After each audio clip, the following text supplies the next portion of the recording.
Hallelujah. Sige po, hindi na po natin patatagalin na. Tayo po'y dadako na sa pinaka-importanting parte ng ating gawain, ang pagbibigay ng Word of God na po umanahan ni Pastor Vic. Pastor Vic, pasok! Salamat mga minamahal na kapatid. Excuse me. Ang Diyos natin ay hindi natutulog. Amen. Minsan, pakikabit na yung pati music na.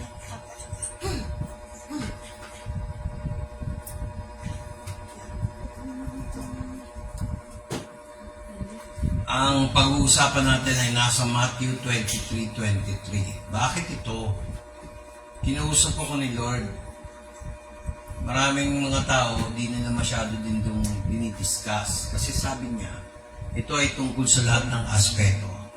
Pag kayo nagbibigay ng ikapu, pera man, o tulong, lagi niyong hahaluan ng tinatawag na pananampalataya. Amen. Kasi yung iba, ganito yan, makinig lang kayo. Maging mapagpasensya lang kayo pag humihingi sa Diyos. Kasi minsan, katulad ko, Lord, meron ako nakikita dito sa kaliwang mata ko. Ito yung nakakaanina, hindi pa nakakita. Ito yung naoperahan, itong kaliwa. So, anong lesson sa akin yan? May magsasabi dyan, ay, di ba may kagalingan? Bakit kayo, Pastor, bulag? Inunahan ko na si Satanas. Bakit? Kasi ang kahinaan ng tao ay kalakasan ng Diyos. Amen. Sabihin, bilang tao, hindi tayo pwede magmalaki sa Diyos. Lahat tayo may kahinaan. Amen. So, tingnan nyo lang ha, ito magtataka kayo. Nung ako ay inoperahan, inisip ko kagad, Lord, kalooban mo ba na maoperahan ko? Hindi ba pwede mo naman akong pagalingin? Naalala ko yung sinabi ng Panginoon kay Pablo, sapat ang aking biyaya sa iyo. My grace is sufficient with thee. Yung sagutin ka ng Diyos, parehong-pareho ni Pablo. Sinagot ako. Ngayon, Lord, kung kalooban mo, magpakita ka ng sign. Ang bilis sumagot ng Diyos. Alam mo, sabi niya sa akin, magpa-opera ka, wala ka ng problemahin. O, na-operahan kami, wala kaming utang. Hindi magagalaw yung, tawag doon, yung kasal ni Bless. Siyempre, may gastos yan eh. O, kayo, siyempre, natakot din ako bilang tao. Kaya lang, naalala ko yung sinabi ni Jesus Christ sa Matthew 23:23. Pakibuksan na. Matthew 23. English muna, tapos mamaya babasahin natin. Matthew 23:23. Sige, basa. Saapan ninyo, mga eskriba at mga fariseyo, mga mapagpaimbabaw, sapagkat nangagbibigay kayo ng sa ikapu ng yerba buena at ng anis at ng komino, at inyong pinababayaang di ginagawa ang lalong mahalagang bagay ng kautusan, na diliibat ang katarungan, at ang pagkahabag, at ang pananampalataya. Datapwat dapat sana ninyong gawin ang mga ito, at huwag pabayaang di gawin yaong iba. Ano kaya yung mga ibang yun? Tingnan mo ang sabi. Ano kaya yun?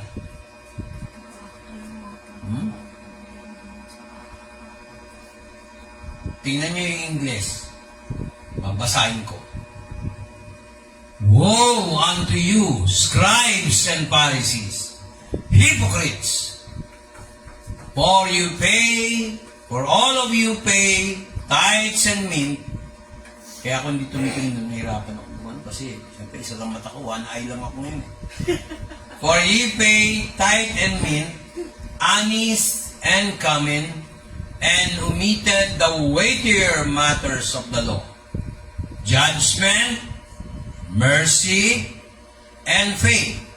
Ought you have done, and not to leave the other undone. Ano ibig sabihin niyan? Tingnan niyo ang pagkatagalog ng online Tagalog. Online Tagalog. Tingnan, pakinggan niyo ha. Hala kayo!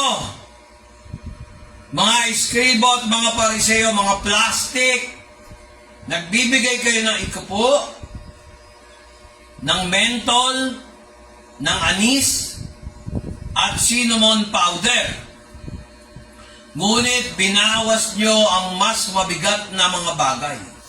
Ang kautusan, ang pagbibigay hostisya, habag, at ninyo, pananampalataya na dapat ninyong gawin at huwag iwanan ng iba. Yan yung water. Mula naman ako ubo. Tuwing magpipreach ako inaharang, Lord, tinatanggal ko lahat ng demonyo sa akin lalamong. In Jesus Christ. Mawala na yung pag-uubo. Hindi tayo nag-uusap, ang ating topic hindi yung pagiging pariseo o skribo. Ang mga ugali ng skribo at pariseo, yan ang nagpapako kay Kristo.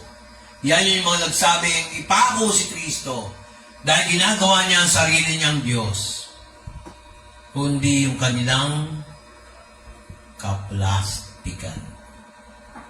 Ang maganda sa inyo, pagkausap niyo ako bilang pastor, kung paano niyo ako nakita, ito na yun. Marami. Kung sino pa yung nasa posisyon na religyoso, yan pa yung maraming kaplastikan. Totoo yan. Kasi baka akala ng iba, pag tayo nagsasamba rito, dahil religyoso tayo. Isa sa ugali ng mga taong religyoso, palasing ba rin yan? Pero tanungin mo kung ano natutunan sa pagsamba. Tanungin mo, wala. Dito sa atin, hindi ko pinadadaan yung salita ng Diyos na hindi natin sinusuri, pinapaliwanag ng dahan-dahan hanggat maaari malinaw. Hindi malinaw sa paningin kong medyo bulag ito. Kailangan mas malinaw pa dito. Ano ibig sabihin ko? Yung nauunawaan, yung merong pananampalataya. Kasi bubulagin tayo ni Satanas eh. Hindi natin mauunawaan yan kung hindi natin. Bibigyan ko kayo ng example ng kaplastikan ng mga pariseo, Sadduceo ng mga panahon ni Kristo. Tingnan nyo ha. Minsan ginagawa nilang hanap buhay, hindi naman lahat. Baka sabihin nyo lahat. Pero nung panahon ni Kristo, ganito sila. Sabi niya rito, kayo mga eskribo, verse 15. Basahin mo, bilis, number 15. Verse 15. Verse 15. Bilis. Yan. Bilis, nagmamadali tayo. Sige, tuloy. Saaban ninyo, mga eskriba at mga fariseo, mga mapagpaimbabaw, sapagkat inyong nililibot ang dagat at ang lupa sa paghanap ng isa ninyong makakampi. At kung siya'y magkagayon na, ay inyong ginagawa siyang makaibayo, pang-anak ng impyerno kaysa inyong sarili. Nakita niyo? Ako ayoko magparinig. Ilan ang foreign missionaries sa history ng Pilipinas hindi tinuro ang Biblia. Hindi tinuro yung tamang aral. O, bibigyan ko kayo ng halimbawa, hindi ko na patatagalin. Aba, Ginoong Maria. Pag nag-research kayo, yung salitang Aba, kinuha ng mga Kastilian sa Chaldean, Mesopotamia. Ginagamit ni Jesus Christ yan. Sa Hebrew, Aramaic, Aba, which means Father. Aba, Ginoong. Tapos, sino na kinabang? Si Jesus ba? Sorry ha, okay, magagalit sa akin. Hindi ako nang babatikos ng reliyon. Bakit? Mas maganda na magsabi ng totoo kahit magalit kayo kaysa hindi ko sabihin yung totoo. Aba, Ginoong Ama. Kita niyo yung sample ng mga missionary. Sino ba yung mga missionary niyo? Karamihang Kastila. Ano tinuro sa atin sa Biblia? Aba, Ginoong Maria, kaya yung mga sagot natin, kahit magdasal ka ng 50 beses yan, lahat ng litanya, hindi sinasagot kagad. No offense mga kapatid, hindi tayo nandito para batikusin ang ibang reliyon. Paano mo sasabihin nasa kapananampalataya ka kung mali? Saan ba galing ang pananampalataya? Alis muna tayo sa Matthew 23. Punta muna tayo sa Romans chapter 10, verse 17. Ano ba ibig sabihin ng pananampalataya? Saan ba galing yan? Sige nga, paliwanag natin. Bayaran natin ang Biblia, magturo. Ito ang sikreto para sagutin ang panalangin natin. Minsan, hindi tayo pinapagaling kasi, alam niyo kung bakit? Kagaya ko. Tanungin niyo ang kalooban niya. Tinanong ko si Lord, Lord, kala ko mo pagagaling mo yung mata ko. Alam mo sagot ni Lord? Yung kahinaan ko, kalakasan mo. Yung kalakasan mo, kahinaan ko. Yung kahinaan mo, kalakasan ko. Biro sinabi ni Lord sa akin. Ibig sabihin, yung kahinaan ko rito, nag-glorify si Lord. Na ibig sabihin, kahit yung pastor nyo, may kahinaan. Hindi bulag dahil bulag. Mali yun. Huwag ka mag-concentrate doon sa sakit. Mag-concentrate ka, ba't pinayagan niya? Para ipakita, hindi ako yung naggagamot. Amen. Si Lord God. O kung hindi niya kalooban, bakit pinaka-operahan ako? Walang utang. Hindi naman kaya nung card, nagulat nga yung anak ko. Hindi ako pwede magyabang, galing ng anak ko, ganyan. Siyempre, proud ako, anak ko yun eh. Pero hindi yung proud na mayabang kagaya ng iba. Amen ba? Amen.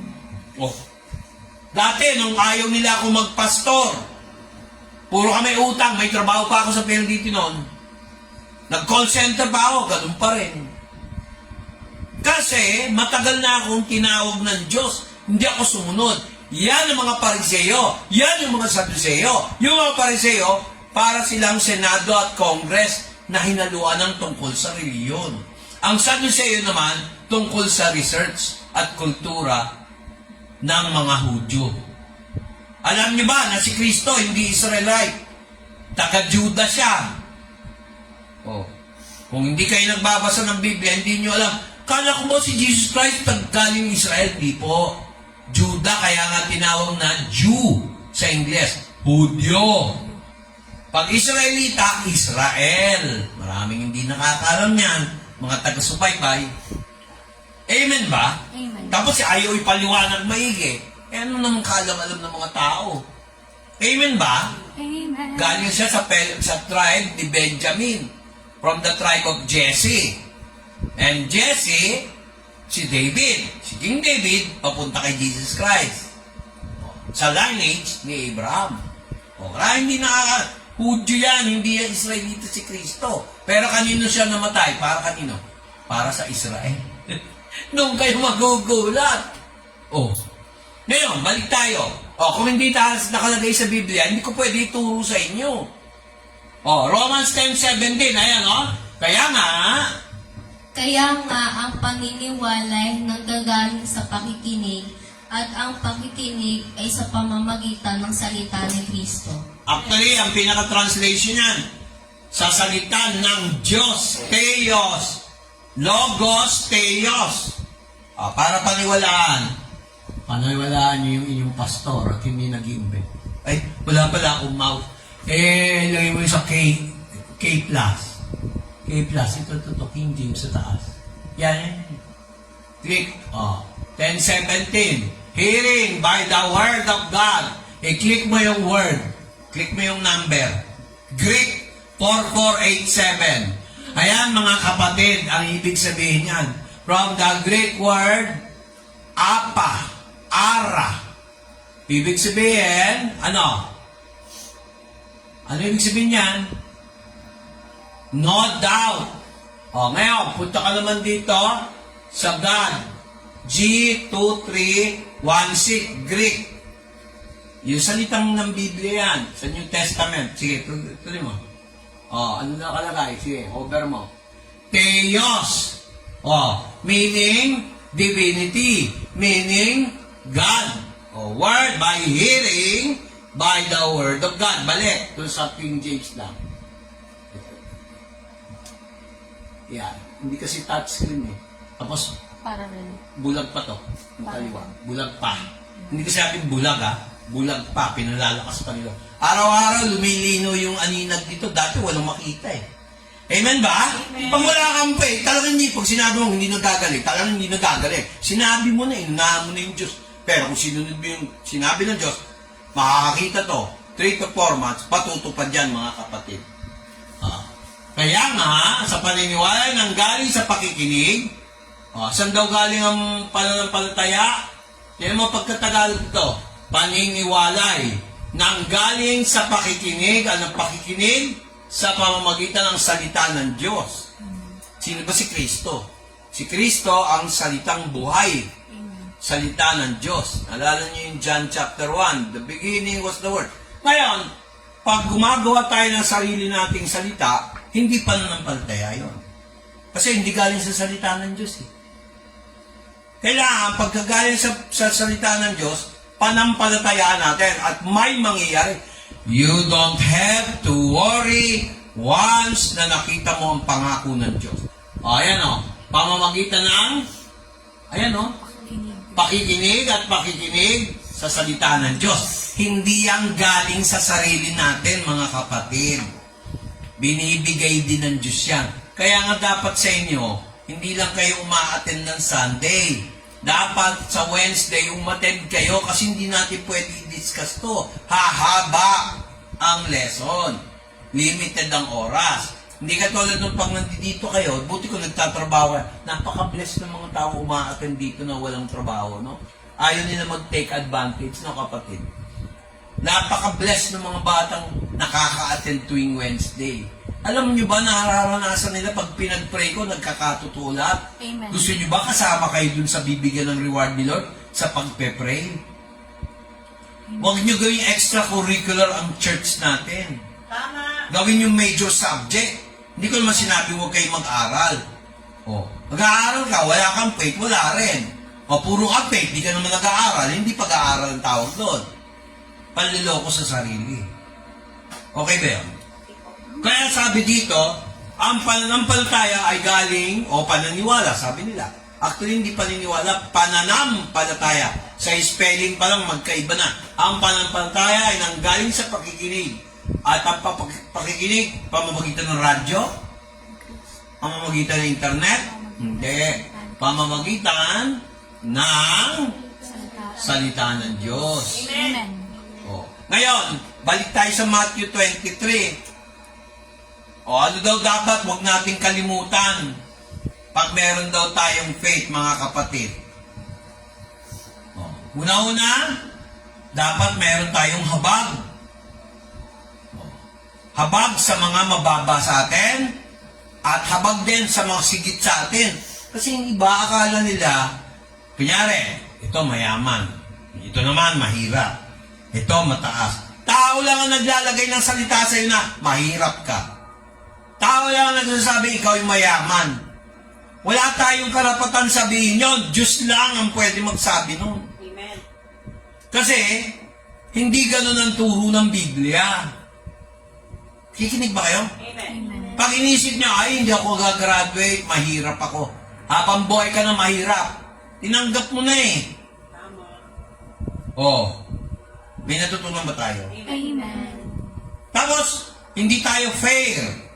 Hindi tayo makatarungan para makipag-usap sa ibang tao. Tingnan nyo sabi rito, verse 12, tingnan nyo.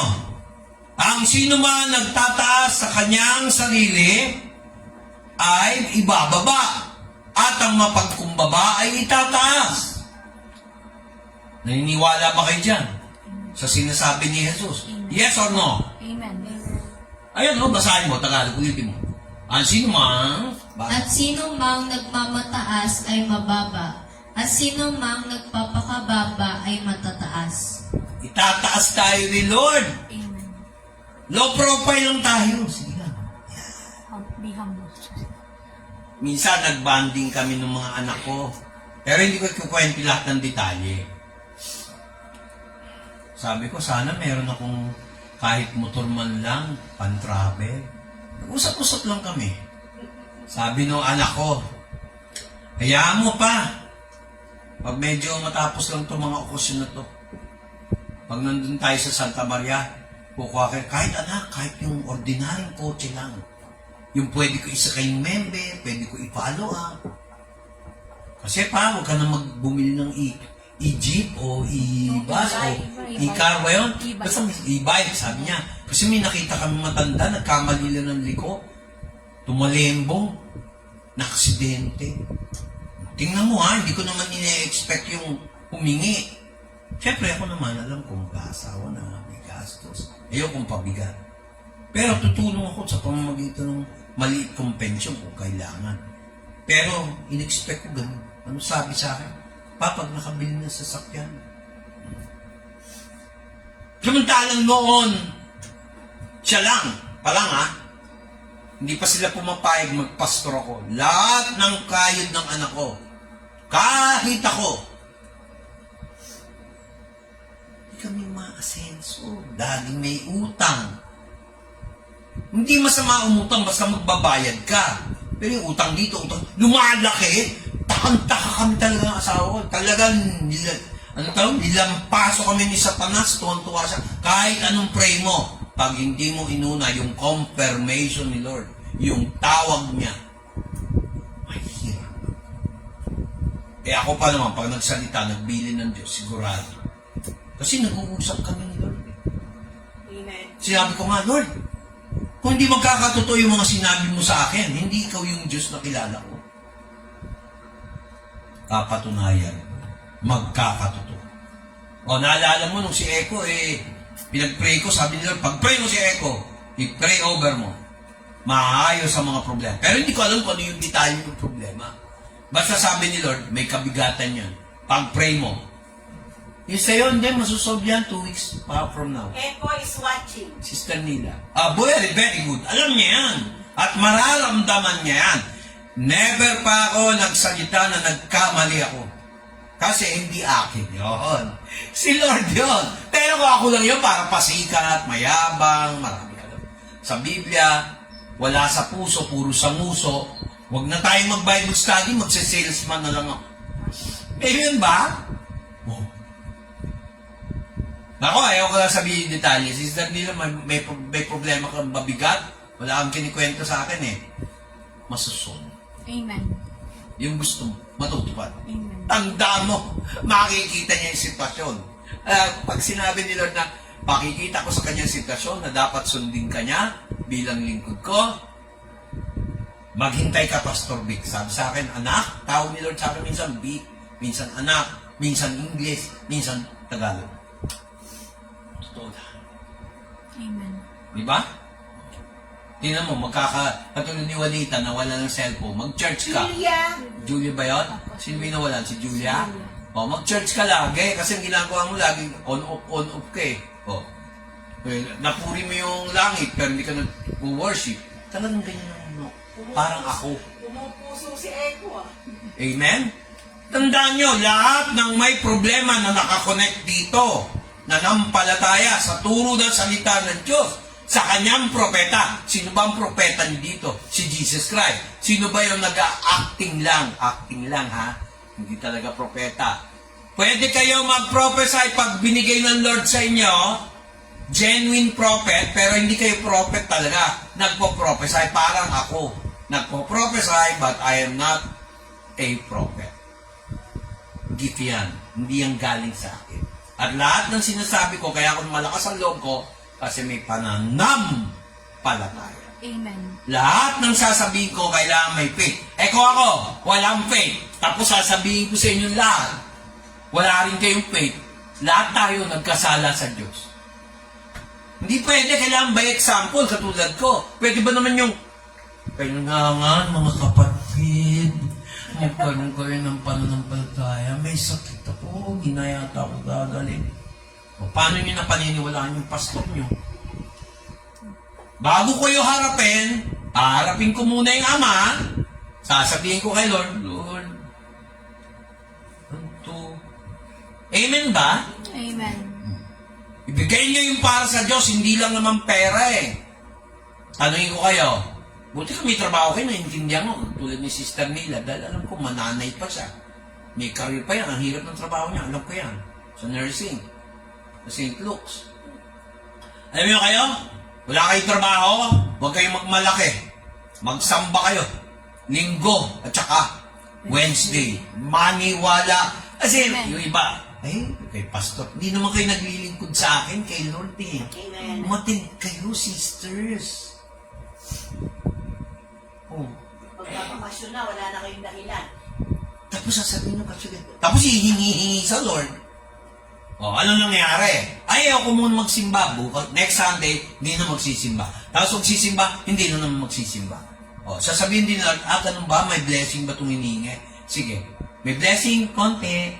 Tapos hindi rin mawawala blessing. May blessing, tapos may blessing, tapos may blessing, tapos walang blessing. Wala. Kasi ganun din ginagawa mo sa Diyos. Kung paano natin tratuhin ang Diyos, True. parehong-pareho sa tao. Amen. Amen. Sabi na, si Pastor KSP, tama, kulang sa pansin yung Diyos ko eh. Kaya kulang din ako sa pansin. Ginagaya ko lang si Jesus. Kayo, sino ginagaya nyo? Di ba sinabi ko sa inyo, subukan yung huwag magsimba. Tingnan nyo ang resulta. Ako, sasabihin ko talaga sa iyo, yung nawala ng cellphone. Mapalitan ni Lord yung cellphone na mag-abang ka, mas maganda pa. Sinabi ko doon sa isa wala akong budget. Nagka-cellphone, di ba? Kasi tapat sa Diyos. Nakikita ng Lord yun eh. Kaya mo akong lokohin. Yung pastor mo, pwede mo lokohin. Yung sister, brother mo, pwede mo lokohin. But you cannot fool the Almighty God. God, the Most High. Di ba nakakatuwa? Uy, saan ka nag-church? Doon kami nag-church. Kala Pastor Vic, yung Diyos niya, Diyos namin, yung Diyos ng kaitaas-taasan. Di ba ang ganda pakinggan? Sino yung sinasamba nyo? Yung Diyos ng mga Diyos. Yung Hari ng mga Hari. Yung Panginoon ng mga Panginoon. O paano kayo nakakasiguro? Kasi nasusulat lahat ng pinag-aaralan namin. In fairness sa iba, ang pinagkaiba po natin, ang grupo natin, kahit yung talata ng ibang sekta, minsan takot sila pag pinag-aaral. Kunyari, ito, bigyan ko yung sample. Kaya importante magbasa ng Biblia. Romans 16:16, kapatid. Sige, may pina lang to, sa tayo matapos. Romans 16:16. Papasok ka ba ngayon, kapatid? Kanina po. Ay, amen. Amen. Maya, huwag ka mag-alala. Sige. May clip naman po. Amen. Sana si Ron nandito. Ayan, 16:16. Yung iba, pag nagtatagalog, pabor lang sa kanila. No offense sa mga kumpare kong Iglesia ni Cristo, tinuturuan ko lang sila mag-interpret at magbasa ng Biblia. Tingnan nyo ang King James Version, mga kapatid. Basa, Ingles. Bilis, lakas. Gandang boses, ganda. Okay, sige. Salute one another with Tanda, unholy kiss. dito slow motion para maintindihan ng mga televiewers at saka yung mga nakikinig diyan sa labas. Sige, tingnan nyo. Salute one another with unholy kiss. The churches of Christ salute you. Magsaluduhan o magbatian tayo ng isang may kabanalang halik. Huwag bastos. Kabanalang halik. Ano yung mga banal na halik? Mano.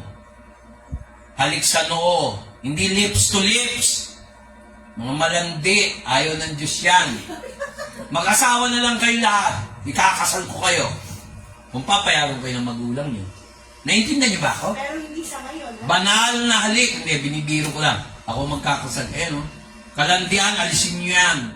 May oras dyan. Para yan sa mga mag-asawa. Hindi yan para sa mga boyfriend, girlfriend. Kasalanan sa Diyos yan. Mga halik. Mga iglesia. Tingnan nyo. Tinuturo ko yung Ingles, tinatagalog ko na kasi ganun din naman. Ang mga iglesia ni Kristo, binabati kayo. Mga, hindi sinabing ang iglesia ni Kristo. Mga kapatid, kayo ganyan magbasa ng Biblia.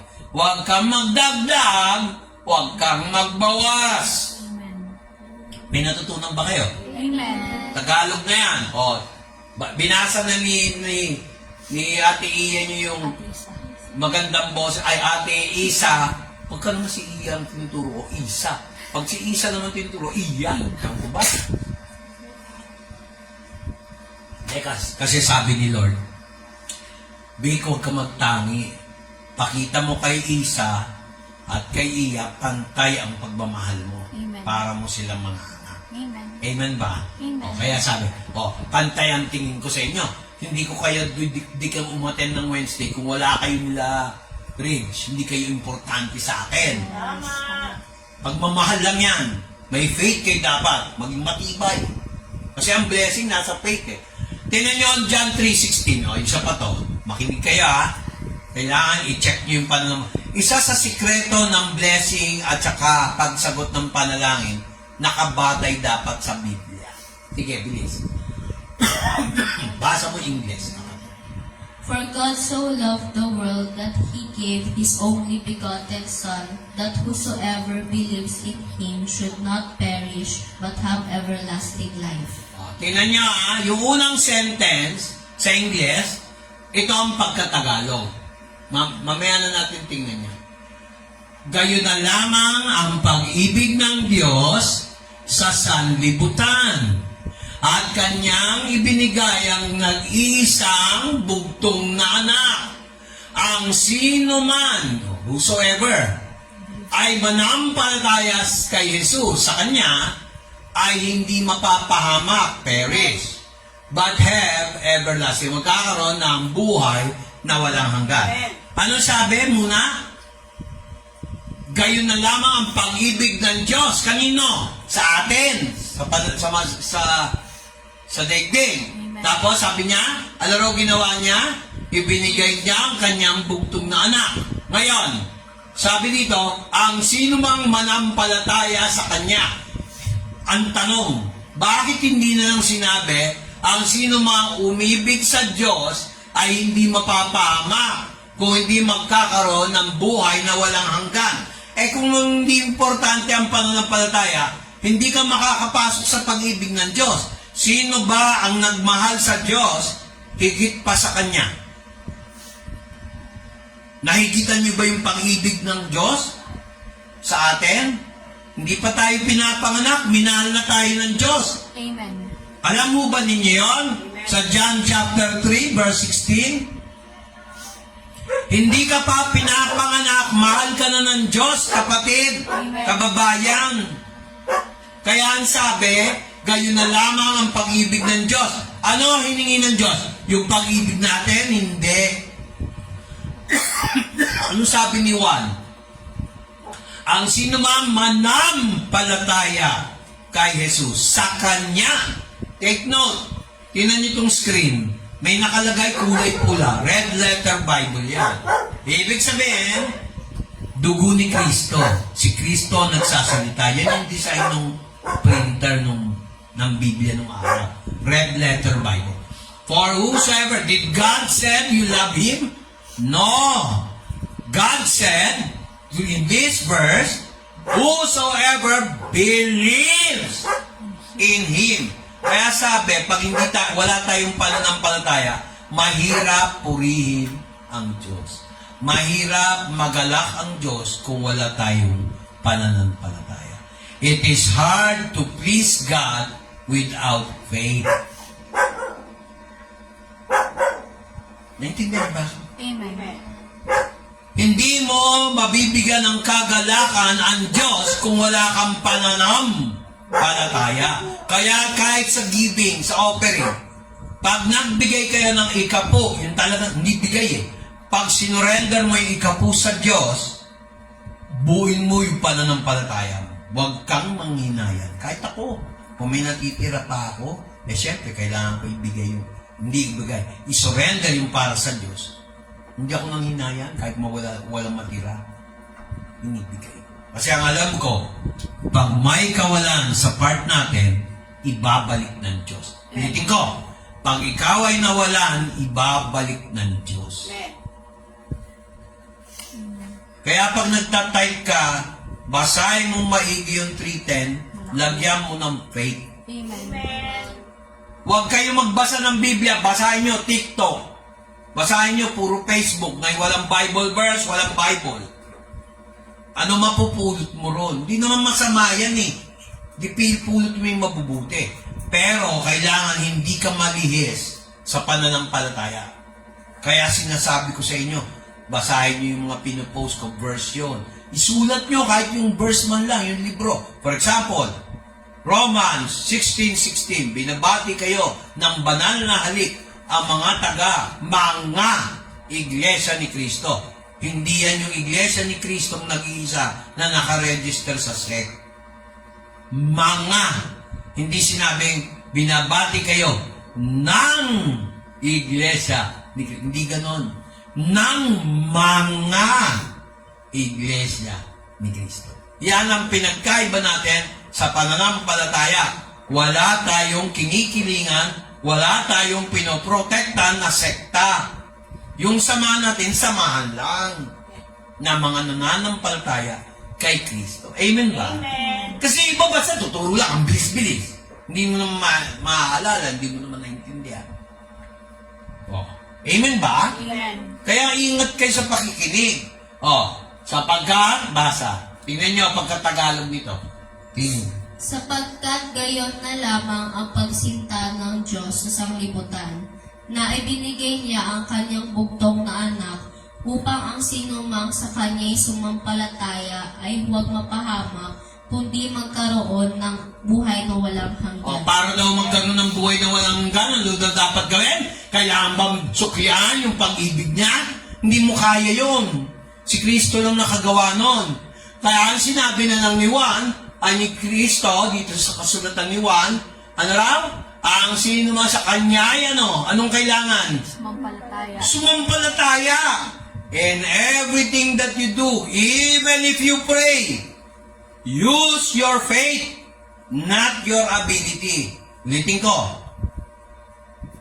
Whatsoever you want to do, whatsoever na naman, English na naman, o ano man ang iyong gagawin, gamitan mo ng pananampalataya kay Kristo. Amen. Halimbawa, ito. Hindi ako sigurado kung sasagutin ng Diyos. Tingnan mo yung Matthew 21:23, kapatid. Tingnan nyo. Matthew 21:22. Tama. Sige, good. Basa. Sige. At lahat ng mga bagay na inyong hihingin sa panalangin na may pananampalataya ay inyong tatanggapin. Sino nagsabi niyan? Si Pastor ba? Si Jesus Christ. Amen. Lahat ng mga bagay, ano man ang hingin nyo sa panalangin, manambalataya, ay inyong matatanggap. Inyong matatanggap. Inyong. Dito. Ang lahat ng bagay inyong hihingin sa panalangin na, ganun lang, May pananampalataya. kailangan merong Pananampalataya. pananampalataya. Amen. Kaya ang pastor nyo, kung wala akong faith at nag-declare ako, hindi magkakatotoo, kaawa-awang nilalang si Pastor B. Pero kung ako'y may faith, i-declare mo, naririnig ng langit at lupa yan, magkakatotoo. Amen. Minsan tinutukso ako ng kaaway. I hope totoo. Nihintay ko eh. Amen ba? Amen. Pag hindi atin ito, marami tayong matutulungan ngayon. Maulang pa. Amen? Tingnan nyo. Lahat. Ayun by prayer. Nakikinig ba kayo? Amen. May natutunan ba? Amen. Ganyan lang kasimple. Faith lang. Lahat masosolve. Lord, papray na ako kay Pastor para yata hindi pinag-pray. Nakausap ko sila matutulungan. Huwag ka titingin sa papeles. Parang papeles eh. Ewan ko ba, napanaginipan ko eh. Huwag kang naniniwala. Sa Diyos ka maniwala. Gusto lalagay ng Satanas, walang mangyayari. Hello, tingnan nyo. Punta ka sa John 14, verse 13. 14:13. Bawal sa iyo magsalita, pastor. Bawal sa iyo maglakad. Naoperahan ka. Maghintay ka ng 3-4 na buwan. Pero sa Thursday, bisitahin mo yung clinic ko, patingin ka. Sabi ng Lord, huwag kang magpatingin. Huwag mo pagagalaw yung kanan mong mata. Yan ang sinasabi ko sa'yo. Hintayin mo muna makakita yan. Huwag mong pagagalaw yung kanan mo. Dinraps to lumabo. Pero after a week, nawala, luminaw ulit. Tama ang Panginoon. Amen. Amen ba? Yan ang may faith. Oh. Hindi fake. Faith. Oh. Ito ang paborito kong verse. Dito na tayo magtatapos, mga kapatid. Hindi na ako magpapaligoy-ligoy. Basahin natin ang verse 13, 14. Whatsoever, sige, basa, verse 13 to 14. Napakaganda nito. Simpleng English, simpleng Tagalog, pero napaka-powerful. Minemorize ko na yan. Kaya sige, basa, Tagalog. Gandahan mo, dahan-dahan. Slow motion, pero yung pagkabigkas mo may diin, ha? Sige. Yung medyo mayabang ng konti. Gusto ko yun eh. Bakit? Mayabang tayo sa Panginoon, hindi sa sarili natin. Amen. Kayo mga taga-subaybay, hindi tayo pwede magyabang sa sarili. Ipagyabang natin si Jesus Christ. Amen. Nakakatulong na ibang tao. Yung hindi natin kaya, ginagawa niya. Amen. Sige, tuloy. At ang anumang inyong hingin sa aking pangalan, ay yaon ang aking gagawin, upang ang Ama ay luwalhati sa anak. 14. Kung kayo'y magsisihingi ng anuman sa pangalan ko, ay yaon ang aking gagawin. Amen. Tingnan nyo, nangako si Jesus. Amen. Hindi si Pastor Vic. Amen. Hindi yung sabi ng mga ganito, yung mga ganyan. Sabi ni Jesus mismo, what is in your mind, kung ano sinabi sa Bible, pananampalatayaan nyo, may resulta. Pero, kailangan din, kung talagang may faith kayo, sasamba kayo dito. Ang dami dito, hindi alam yan eh. Minsan nga, marami silang alam sa Biblia, pero puro sa isip. Akala nila, pag born again ka, o kaya ikay nagsasamba, puro lang isip, memorize, hindi. Huwag puro nguso, ilagay sa puso. Sige, basahin mo yung verse 13 ulit. Maganda yun, maselang yan eh. Sige, tuloy. At ang anumang inyong hingin sa aking pangalan, Kanino raw hihingin? Sa pangalan. Mag-mic ka. Kanino raw? Pangalan nino? Amen. Lakasan mo, parang hindi ka naniniwala sa Panginoon eh. Ulitin mo. Kanino raw tayo dapat magkaroon ng pananampalataya? Sige, isa. Lakasan mo. kay Jesus po. Yung pangalan niya. Amen. Amen. Di natutuwa ako. Napupuri ang Jesus eh. Amen. Hindi yung sarili. Kaya, palamahingin mo sa aking pangalan. Patuloy mo pa. Sige. Ay Yaon ang aking gagawin. ano raw gagawin niya? Hindi daw niya gagawin? O gagawin niya? Ano sabi niya? Sige, tuloy. Ha? Yaon. Ay, sige. Ay yaon ang aking gagawin. Okay. Sabi ni Lord, sabihin ko raw kay Sister Mila. Sister Mila, yung dinadaing mo, ayaw ko kung ano yun. Sinagot na ni Lord, pabor sa'yo. Maniwala ka. Sige, okay na yun. Kaya sabi rito, ay yaon, asward. Panginoon, ay yaon. Ulitin mo, makulit ako. Bakit? Para purihin ng Diyos, hindi kayo pagalitan. Ba't ako magagalit? Di si Lord na lang magalit sa inyo kung ayaw nyo ako pakinggan. Pero ito naman gusto yun. Sige, tuloy. Ay yaon ang aking gagawin. Bakit daw? Bakit daw gagawin ni Jesus? Tuloy.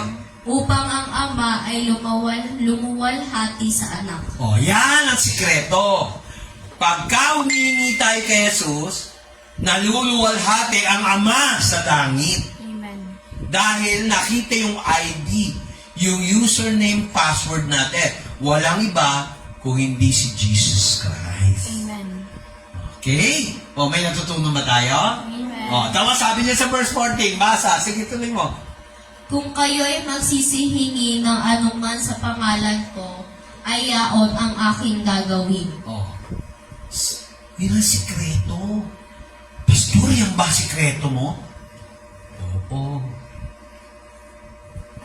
Kaya, pagkait sa pagluha, sa pagtawa, minsan nagagalit kayo, tinitingnan ng Diyos yan, pero huwag kayong magkakasala. Amen ba?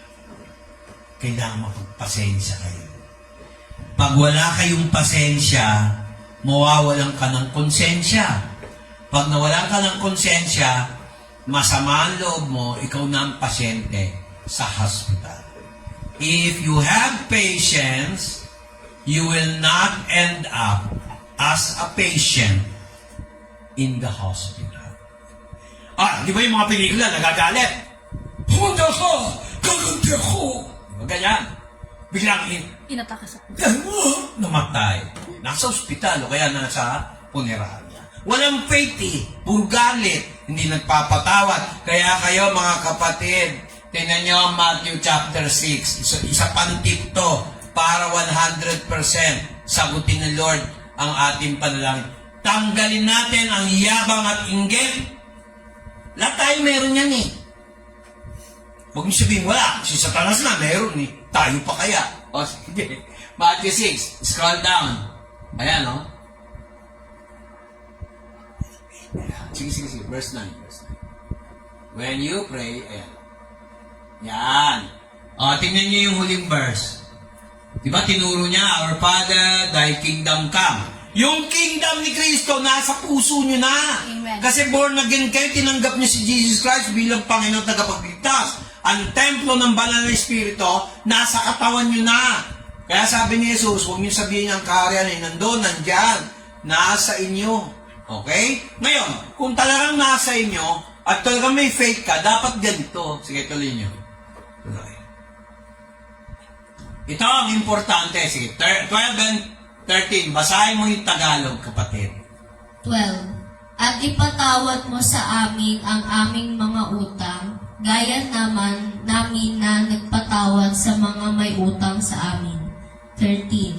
At huwag mo kaming ihatid sa tukso, kundi iligtas mo kami sa masama, sapagkat iyo ang kaharian at ang kapangyarihan at ang kaluwalhatian magpakailanman siya nawa. Ang ganda ng pagkatagalog. Tingnan nyo sabi rito, siya nawa. Huwag niyong gagamitin yung sanay. Hindi ka sigurado, sana Sana dalawang puso ko. Si Raul yung nag-compose noon, kapatid. Ang gusto ng Diyos, isang puso buo sa Kanya. Amen. Kaya dito, siya nawa. Pag pinuri mo ang Diyos na may pananampalataya, sinabi mo, may kapangyarihan sa Kanya. Sinabi mo, sa Kanya ang kaharian dito sa lupa para nang sa langit. Sa tingin mo, hindi ka pakikinggan ng Diyos? Verse 13, yun ang tanong ko. Tapos sinabi mo, tingnan nyo, pakinggan nyo, lagi kayo natutokso. Kinausap mo ang Ama sa pangalan ni Jesus. Sabi mo, huwag mo kaming ihatid sa tukso, kung hindi iligtas mo kami sa masama. Bakit may mga nakukuha ng cellphone dyan? O kaya 500? Hindi kayo nagpe-pray bago kayo umalis ng bahay. Hindi nyo kinakausap si Lord. Kakausapin nyo lang natin pag may kailangan tayo. Mukhang guilty. Tama ba? Mali. Huwag nyo kakausapin si Jesus pag may kailangan lang tayo. Naisip nyo bang, Lord, ang ganda ng langit? Huwag ka magsiselfone, mag-isa. Makukuha yun. Di ba? Tapos hindi ka nag-church nung Sunday. Ganyan talagang kahihidan na mo. Pero kung nag-worship ka, tanda mo, hindi na mauulit yan. Sinabihan ko kayo Sinabi ko, subukan nyo. Hindi ko sinabing habang boy, huwag na kayo mag-church dito. Tandaan nyo, yung mga hindi na nag-church dito, mukha lang masaya yun. Pero deep inside, hindi sila masaya. Alam ko yan. Welcome naman sila kung gusto nila bumalik. Hindi naman sila babalik sa akin kay Jesus. Amen. Kaya sabi rito, tingin nyo, at huwag mo kami, kasama yan kung paano manalangin. Pero ito naman ang babalikan natin. Verse 12, tingin. Pastor, bakit kami nakakaranas ng utang dito, utang doon? Bakit kami? Hindi ba namin naranasan yan? May tinuro si Lord sa atin. Para ihanda ka sa blessing. Pag hindi ka na nag-umuutang at ikaw naman ang meron, tumulong ka. Magkikinig ba kayo? Amen. Kung kayo i-bless ni Lord, marami kayong ipon, at meron na ngailangan, lumapit sa inyo, huwag nyo nang sasabihan ng masasakit. Kung magsasalita kayo ng masakit sa mga taong tinutulungan nyo, huwag na lang kayong tumulong. Mawawala ng bearing sa langit yan. Kasi ang sabi rito, ipatawad mo sa amin. Tingnan mo, si Jesus Christ nagsasalita yan. Ang aming mga utang gaya naman namin na nagpatawad sa mga may utang sa amin. Sino ba ang walang utang sa Diyos? Pinanganak ka pa lang, yung hangin pa lang. Iba naman yung hangin ng St. Luke's, iba rin yung hangin ng Commonwealth. Ganun ba yun? Yung hinihingahan natin dito, hanggang Caloocan, isang hangin, pati Batangas. Amen. Pagmamalaki natin, dapat nga ang oxygen walang bayad di ba kung tutuusin? Ginawang negosyo, mineral water. Dapat nga ang tubig libre. Bigay ng Diyos yan di ba tama kung pilosopo ka? Ang Diyos naman ang maglikha, di ba ng lahat? Ba't sinisingil mo? Kung tutuusin na. Lahat kinamartialize. Dapat nga, pati Bible libre, kaya mag-download na kayo ng app. Kaysa bumili kayo mahal-mahal niya, Tanong ko sa inyo, lahat binigay ng Diyos, libre. Yung lupa, sa Diyos naman yan Yung mga halaman, bakit binibili? Tao gumawa ng kasalanan. Tao gumawa ng kasakiman. Hello, nakikinig pa kayo? Amen. Kaya sabi niya, and forgive us our debts. Silent B. Debts. Hindi kamatayan debts, utang. Well, kamatayan din yun pagka hindi ka nagbayad. Debts, makapatayin ka. As we forgive our debtors. Hello? Amen. Sino ba dito hindi nakaranas ng may utang? Tapos ang yabang-yabang, hindi tayo pwede magyabang. Amen? Giginig. Amen. Alam niyo na yung sikreto ng panalangin. Amen. Huwag kayong magsasalita kay Lord ng, Lord, sana, wag. Galitan Diyos sa ganyan. Nawa. Ang sabi? Nawa. Nawa. Naawa ka, pabor sa amin. Nawa. Nawa. Baka pagka hindi mo sinabing nawa, o kaya awa, magsawa ang Diyos. Naiirita din ng Diyos. Lalo na pag alam mo na yung kalooban niya, ayaw mong pasundin. Minsan, ang unbeliever, nagbibigay din ng kaalaman. Naalala niyo yung Wednesday natin Bible study. Sabi ng mga Pariseyo, dapat ang isang tao mamatay sa lahat ng tao sa kanyang bayan para maligtas. Kaysa naman lahat ng tao mamatay sa ilalim ng mga Romano. Sabi nung katabi ni Ananias, Cayapas. Yung pala, yung salita niyo yun, unbeliever yun Kasi kung believer yun, hindi niyo papapatay si Jesus. Yung Mesias. Ay sabi, kailangan mamatay. Na-fulfill yung scripture. Papapatay siya ng mga eskribo at mga pariseo. Relyoso yun. Kung sino pa yung relyoso, yan pa mahirap pakiusapan. Mga kapatid, kayo ba yon o hindi? Hello? Tayo ba? Baka naman kaya tayo nagsasamba dahil relyoso tayo? O talagang gusto natin matutunan yung salita ng Diyos kagaya ng patutunan natin isang kapatid kanina? Amen. Para matuto ng salita ng Diyos. Amen. Matuto is the exact right word. Amen. Learn. Huwag natin gagayahin yung kinanta ni Gary Valdesiano. Andiyan ka naman. Tinutugso-tugso ang aking puso. Nagsasalita ka ng at ako'y mapapaamo. Ikaw nga mismo lumalapit sa tukso. Sample. Hindi ako ganyan, pastor. Sabi ni Lord, hindi ka rin church. Anong tawag mo doon? Amen ba? Amen. Ito nga oh, puyat oh, tingnan mo. Punta pa ba ng samba? Pamilyado. Ang tanong ko kayo, pamilyado. Tapos, magsisimba ngayon. Next Sunday, hindi magsisimba. May dahilan na naman. Tapos, magsisimba na naman. Tanong ko, ano ka bang klase Kristiyano? Ikaw ba ay laging naka-online na Kristiyano? O on and off? Baka Kristiyano ka lang pag linggo. Tapos pag tinatamad ka, hindi na ako makakapunta, pastor, may lakad ako. Dapat alam nyo na yan eh. Hindi na kayo pinagagalitan. Napansin nyo, hindi ko kayo pinapagalitan. Kasi Diyos naman ang magiging kaaway nyo, hindi naman ako. True. Tama na yung isang sermon. Pero, kikinig pa kayo. Amen. Tapos, huwag kayo lalapit-lapit na, pastor, papray mo kami kasi ganito.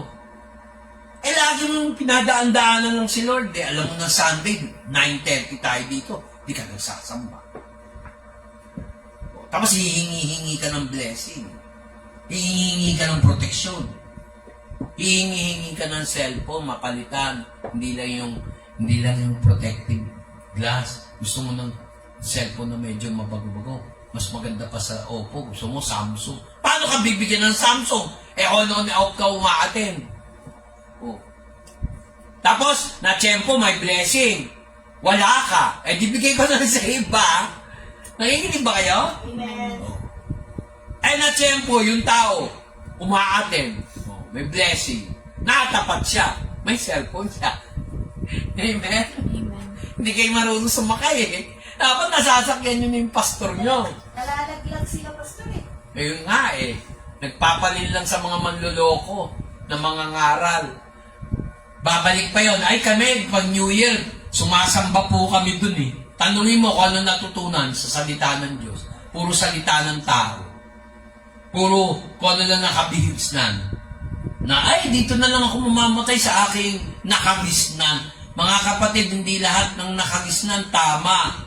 Nung araw, yung sakit, nakagisnan nila, ay hindi, normal lang na sakit yan. Tuberculosis, number 7 killer sa Pilipinas. Okay na yun, yun ang nakagisnan ko. Eh may discovery, nagagamot na ang tuberculosis. Amen ba? Amen. Oh. Dati hindi nagagamot ang tuberculosis Ay, hindi na ako pupunta dyan sa St. Paul. Hindi na ako pupunta sa Commonwealth. Nakagisnan ko na eh, may TB na ako. Tingnan mo ugali. Ang pangit. Eh nakagisnan eh. Ang paniwala, lahat daw nakagisnan, tama. Ay, hindi. Umiinom lang ako occasion, kaya ayoko mag-Bible. Corny yan eh. Tapos bawat bahay mapunta niya, pare, hindi ako lasing. Tips sila. Di ba?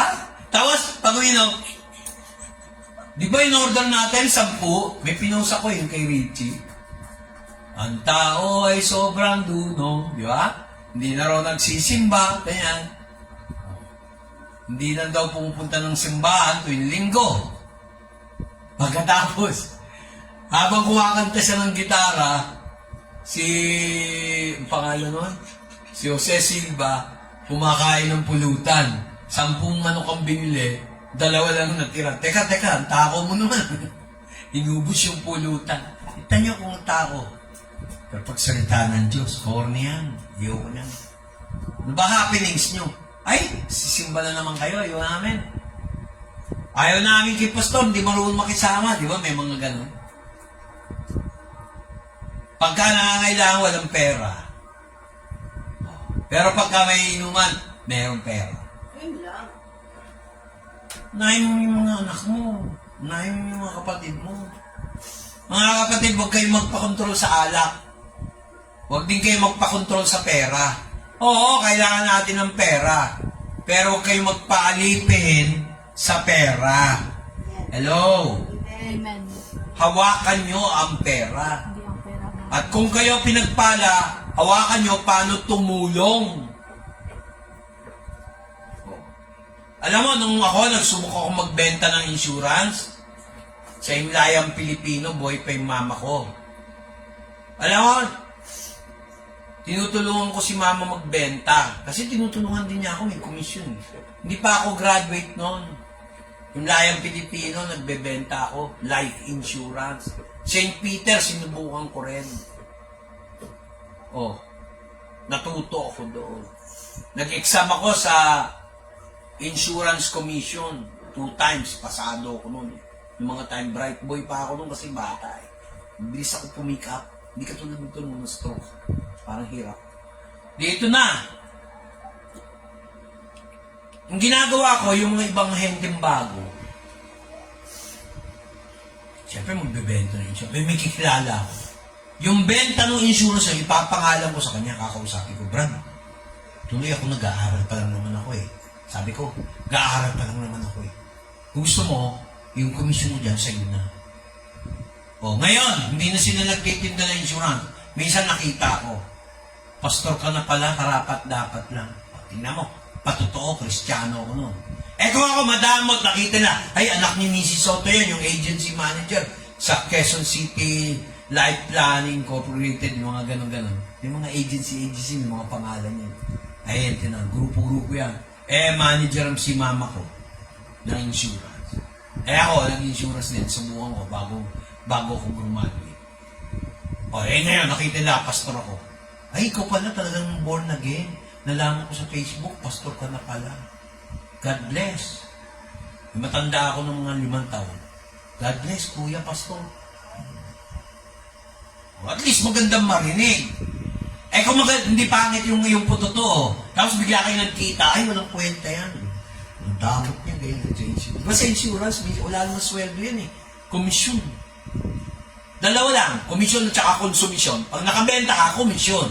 Pag hindi ka nakabenta, konsumisyon. Tama ba? Tama. Pasukan ko, St. Peter Lifetime. At may mga dyan. Yung Layang Pilipino. Tsaka konting Grepa lang. Dalawa. Kaya mga kapatid, sinaysay ko lang sa iyo isang example. Panay prayer ko na sinasagot na. Amen. Pero nung kami na tumagal ni Del, grabe ang hirap namin nun. Kahit anong gawin namin. Pati si Bless, hindi ma-promote. Yung pala, alam mo na yung kalooban ng Diyos, sumurrender ka na. Hindi ko na sasabihin, matigas sa ulo nyo, wala kayong faith. Minsan nga may faith kayo, hindi mo naman alam ang kalooban ng Diyos. Kaya sabi nito, Our Father, who art in heaven, hallowed be thy name, thy kingdom come, thy will be done. On earth, kasi, thy will be done. O ayun o, hanapin mo yung thy will be done dyan. Kaya pag nagpe-pray kayo, number 1 na tanong nyo, Lord, kalooban mo ba? Nawa, kalooban mo. Tingnan ko lang, kundi sagutin ni Lord yung panalangin. Amen. Kasi pag may faith ka, automatic ang Holy Spirit pupunta sa'yo eh. Papaalam sa'yo kung ano kalooban niya eh. Pero pag wala kayong faith, mahirapan ka talaga. May natutunan ba tayo? Amen. Naniniwala ba kayo? Pag tayo uminom ng fruit juice bilang dugo ni Kristo, yung ostia bilang katawan ni Kristo, gagaling kayo Amen. kung may karamdaman. Amen. Angkinin nyo. Pag meron kayong dalahin, totoo yan. Yan ang sagisag ng dugo at katawan ni Kristo. Amen. Sa tingin nyo, hindi kayo pagpapalain, may faith kayo. I don't think so. Pagpapalain kayo. Amen? Amen. Akala nyo iba ang pagpapala, pera lang. Hindi. Yun lang ingatan ka ng Diyos, pagpapala na eh. Amen. Oh. Sige. Bago kayo mangumunyon, tahimik tayo, 1 minuto. Sige lang, okay lang, may background. Hingin nyo na sa Diyos ang gusto nyong hingiin.